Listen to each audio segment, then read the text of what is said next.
I became the black sheep after revealing family secrets that could send my father to prison for 20 years. Your father's company killed my wife. Patricia Rodriguez's voice was shaking as she held up a newspaper clipping through the coffee shop window. And you knew about it. She was right. I did know. And in 30 minutes, I was about to destroy my entire family because of it. My name is Hallie Chen, and this is the story of how I became the family outcast after discovering my father was taking bribes to hide deadly medication side effects. How I chose 12 strangers over the people who raised me. How I lost everything and somehow found myself in the process. But let me back up 3 hours to the family dinner that changed everything. Pass the salt, sweetheart. Dad's voice was calm, normal, like he hadn't just pocketed $25,000 that morning for burying clinical trial data, like people weren't dying because of medications he'd helped approve. I slid the salt shaker across our mahogany dining table, the one he'd bought with blood money. Everything in our Connecticut house suddenly felt contaminated. The $80,000 kitchen renovation, Mom's new BMW, my Yale tuition, all of it paid for with bribes. You're quiet tonight, Hallie. Mom's real estate agent smile didn't reach her eyes. How's the accounting program going? Fine. I pushed food around my plate, my stomach churning. 3 days ago, I'd found the evidence hidden in Dad's office. Bank statements showing monthly deposits from Meridian Healthcare Solutions. Email chains discussing selective data reporting and regulatory compliance workarounds. My father, the man who taught me that integrity mattered more than money, BT, was helping pharmaceutical companies hide deadly side effects for profit. Actually, I said, setting down my fork, there's something we need to discuss. The room went dead silent. Even my brother Jake stopped texting. Dad's jaw tightened. What's that, honey? I found the Meridian Healthcare documents in your office. The color drained from his face. Mom's wine glass froze halfway to her lips. I don't know what you think you found, but $1.5 million in unexplained income over 5 years. Email chains discussing clinical trial modifications. Shell company payments from pharmaceutical manufacturers. My voice was steadier than I felt. I know what you're doing, Dad. The silence stretched like a rubber band about to snap. Finally, Dad spoke. You have no idea what you're talking about, don't I? Because according to these emails, you helped Pharmatech hide liver toxicity data for their new arthritis medication. 12% of trial participants showed elevated liver enzymes, but that got reclassified as minor side effects in the FDA submission. Mom set down her glass with trembling hands. Hallie, business arrangements can be complicated. Business arrangements, I laughed, but there was no humor in it. Mom, people are dying. Real people taking medications they think are safe, because Dad helped hide the truth about side effects. Dad's face went red. That's enough. You're making serious accusations based on documents you had no right to access. Documents you hid behind your college diplomas like trophies. I pulled out my phone, showing them the photos I'd taken. Should I start with the Patterson account? Or maybe the emails about suppressing cardiac event data? Dad stood up so fast his chair toppled backward. Hallie Chen, you will stop this right now, or there will be consequences. Serious consequences. Like what? You'll cut off my tuition. Kick me out, I stood to face him. Because if that's the price of speaking up about people getting killed for profit, it's a price I'm willing to pay. The words hung in the air like a declaration of war. Mom tried to intervene. Let's all calm down. And, no, Mom, I can't calm down. Because while we're sitting here eating dinner off fine china, there's a woman named Patricia Rodriguez whose mother died from liver failure after taking one of Dad's medications. A medication that should never have been approved if the real trial data had been submitted. Dad's face went white. How do you know that name? Because I called her. Because I've been researching every medication mentioned in your emails for the past 3 days. Because I've been making a list of every person who died or was seriously injured by drugs you helped push through FDA approval. The room was spinning. Mom looked like she was going to faint. Jake was staring at us like we were speaking a foreign language. There are 47 names on my list, Dad. 47 people who might still be alive if you'd chosen integrity over money. You called victims' families. Dad's voice was barely a whisper. I called Patricia Rodriguez. Her 73-year-old mother, Carmen, died 6 months ago.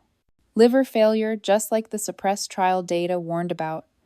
Patricia has been trying to understand why her healthy mother suddenly got sick and died, within weeks of starting her new arthritis medication.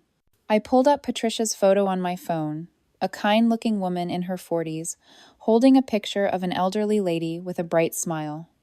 This is Carmen Rodriguez. She loved gardening and made empanadas for her church every Sunday. She died because you took money to hide safety data. She died because you chose our family's comfort over her life. Dad sank into his chair like I'd physically struck him. Tomorrow morning, I continued, I'm meeting Patricia at a coffee shop downtown. And I'm giving her copies of every document I found. The emails, the bank statements, the clinical trial modifications, everything. Mom gasped, Hallie, you can't be serious. After that, I'm driving to the FBI field office in New Haven. I'm turning over everything to their white-collar crime division. I'm going to tell them about the shell companies, the bribery network, and every medication that was approved based on falsified data. The silence was deafening. You have a choice, I said quietly. You can come with me. You can turn yourself in and cooperate with the investigation. You can try to make this right. Dad looked up at me with tears in his eyes. Hallie, please. You don't understand the complexity of the industry. These decisions aren't black and white. Carmen Rodriguez's death is pretty black and white, Dad. So is the 46 other people on my list. You're going to destroy our family over something you don't understand. No, Dad. You destroyed our family the moment you started taking bribes. I'm just refusing to help you cover it up anymore. I walked to the front door, grabbed my car keys from the table. Where are you going? Mom's voice was small, broken. To a hotel. I can't sleep under a roof bought with blood money. Hallie, wait. Dad started to follow me. I turned back one last time. I love you. Both of you. But love doesn't mean staying silent while innocent people die for your profit margins. I got in my car and drove away from the only home I'd ever known. That was 8 months ago. This morning I testified before a congressional subcommittee about pharmaceutical industry corruption. Dad was sentenced to 8 years in federal prison last month. Mom won't return my calls. My brother Jake sends me angry texts, calling me a traitor. The FBI investigation I triggered exposed a bribery network spanning 3 pharmaceutical companies and resulted in $2 billion in fines. Dozens of medications were pulled from the market for new safety trials. And Patricia Rodriguez. She became my closest friend. She was in the courtroom when Dad was sentenced, holding my hand when I cried afterward. You saved lives, Mija, she told me that day. My mother would be proud of you. I'm not going to lie. Becoming the family whistleblower destroyed everything I thought I knew about my life. I lost my financial support, my sense of belonging, my identity as the good daughter. But I found something more important. I found out who I really was when everything else was stripped away. And it turns out I'm someone who can live with being called a traitor by my family as long as I can look Patricia Rodriguez in the eye and know I chose her mother over my comfort. The FBI offered me a job after I graduated. I'm now a forensic accountant specializing in pharmaceutical fraud. Every case I work feels like honoring Carmen Rodriguez's memory and the 46 other people on my list. Last week, I got a letter from a man whose 8-year-old daughter was prescribed one of the recalled medications for anxiety. The buried clinical data had shown increased suicidal thoughts in children, but that was hidden from doctors and patients. My daughter started talking about wanting to die within days of starting this medication, he wrote. We had no idea it was connected until the recall. Thank you for speaking up. You saved my little girl's life. Reading that letter, I thought about the choice I made at that family dinner 8 months ago. The choice between staying loyal to the people who raised me and protecting strangers I'd never met. I chose the strangers, and I'd make the same choice again. Because sometimes being the black sheep isn't a punishment, it's a promotion. Sometimes it means you're the only one in the family with enough integrity to do what's right, even when it costs you everything. The hardest part wasn't losing my family. It was realizing they weren't the people I thought they were. The hardest part was understanding that the man who taught me about honesty had been living a lie that killed innocent people. But you know what I learned? You can survive losing the family you thought you had when you discover the person you actually are. And sometimes the person you actually are is someone worth being proud of. even if you have to stand alone to be her. 3 days from now, I start work on a new case. Another pharmaceutical company, another pattern of hidden safety data, another list of victims who deserved better. The cycle continues. But so do I. Because somebody has to speak for the Carmen Rodriguezes of the world. Somebody has to choose the strangers over the family secrets. And apparently that somebody is me. The black sheep who found her purpose in the darkness, her own family created. Your father wants to see you. The FBI agent's words hit me like a physical blow. Dad had been in federal prison for 8 months, and this was the first time he'd requested a visit. I was 23 now, working as a forensic accountant for the same FBI unit that had investigated him. He says he has information about other victims, but he'll only talk to you. I stared at Agent Martinez across her desk, my hands shaking. What kind of information? The kind that could save lives. Apparently, the pharmaceutical fraud network was bigger than we thought. Much bigger. 3 hours later, I was sitting in a sterile prison visiting room, staring at the man who used to read me bedtime stories. Dad looked older, grayer, broken in ways that had nothing to do with the orange jumpsuit. "You look good, sweetheart," he said, his voice cracking on the word sweetheart. "Don't," I said quietly. "Don't call me that. Not after what you did." He nodded, tears already forming in his eyes. "I deserve that. I deserve worse than that." We sat in silence for a full minute before he spoke again. "There are 43 other companies, Hallie. 43 pharmaceutical manufacturers that I helped manipulate clinical trial data for over 15 years. The network goes all the way to the top of the FDA. My blood went cold. 43. The case they built against me only covered 3 companies. We barely scratched the surface. He leaned forward, his voice urgent. "There's a medication about to hit the market next month. Anxiety medication for children. The trial data shows it increases suicidal thoughts in kids under 12 by 300%. I felt like I was going to be sick. How many children are prescribed anxiety medication every year? Over 2 million. His voice was barely a whisper. "If this medication launches, kids are going to die, Hallie. Lots of kids." "Then why are you telling me this?" "Why now?" Dad looked at me with an expression I'd never seen before, complete devastating shame mixed with desperate hope. "Because I can't live with myself if I stay silent. Because watching you choose strangers over your own family taught me something about courage that I never understood before." His voice broke completely. "Because my daughter became a better person than I ever was, and maybe it's time for me to try to be worthy of that." I left the prison with a list of companies, medications, and FDA contacts that would blow apart the entire pharmaceutical approval system. But I also left with something I never expected, a grudging respect for the man who destroyed our family but was finally trying to make it right. The investigation that followed made headlines for 6 months. Pharmaceutical Fraud Network Exposed by Father-Daughter Whistleblowing Team was how the Washington Post described it. 43 companies. Over 200 compromised medications, $12 billion in fines, and the anxiety medication Dad had warned me about, pulled from approval 3 days before its scheduled release, potentially saving thousands of children's lives. But the real shock came 4 months after Dad's prison visit. I was at my apartment celebrating my 24th birthday with Patricia Rodriguez, who'd become like a mother to me, when my phone rang. Unknown number. Hallie. The voice was hesitant, nervous. "It's Emma, your sister." I nearly dropped the phone. Emma hadn't spoken to me in 2 years. "I saw the news about the new investigation," she said. "About Dad helping you from prison. And I need to tell you something. What I knew." Her voice was so quiet, I could barely hear her. "About the documents. About what Dad was doing. I knew for 3 years before you found those papers." The world stopped spinning. "What did you just say?" "I found similar documents when I was helping Mom organize Dad's office for his promotion. Bank statements, email chains, everything. But I didn't want to lose our family. So I put them back and pretended I'd never seen them."